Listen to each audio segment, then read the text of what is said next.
Hello, hello. We're going to talk about 5 pantry swaps that you can do that will make your cooking and baking so much healthier for your family.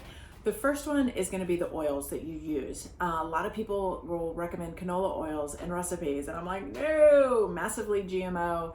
And even if you get organic canola, there's some issues there, and I invite you to research that one on your own. But what we can switch to is coconut oil. We can also switch to olive oil, but olive oil doesn't tend to bake or fry well. So it tends to be like a heating up oil where the temperatures are lower, or maybe even a drizzle into salads. Organic peanut oil is actually fabulous. So coconut and peanut are your high temperature oils. And that leads us to frying, which when you fry things, it actually steams the meat. So it is very healthy, providing the oil is healthy and providing the breading is healthy. So let's talk about breading, because those mostly come from flours. And what we're gonna try to get away from is wheat. So let's look, we can do coconut flours. Now that's gonna tend to leave a little bit of a sweeter taste, so you'll need to spice that accordingly. We can use almond flours, which tend to be very bland. Again, you can spice it accordingly, but that's usually gonna be kind of your similarity to the wheat flours.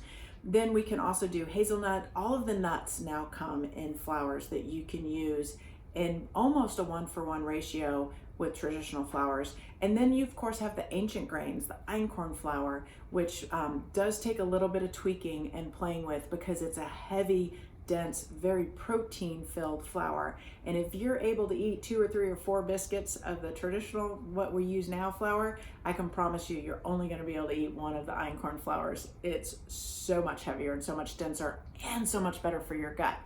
Then we have things like, oh, I want to make Chinese, so I want to have soy sauce. But soy sauce is a GMO product, very, very unhealthy. So Coconut Aminos is now making a soy sauce alternative, very tasty, lots of minerals in it, very good product to have. So then let's talk about rice.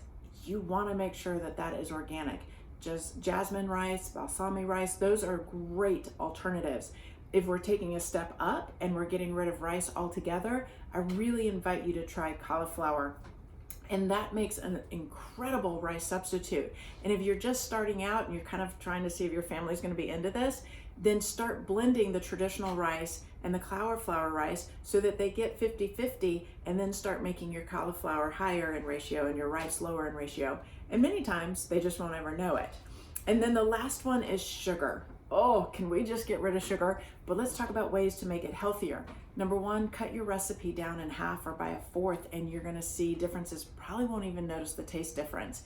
Go raw sugar, so it's browned. You don't want the bleach. Go look at the coconut sugars as well. But make these 5 simple swaps, and you're gonna find your pantry gets a lot healthier. Talk to you soon.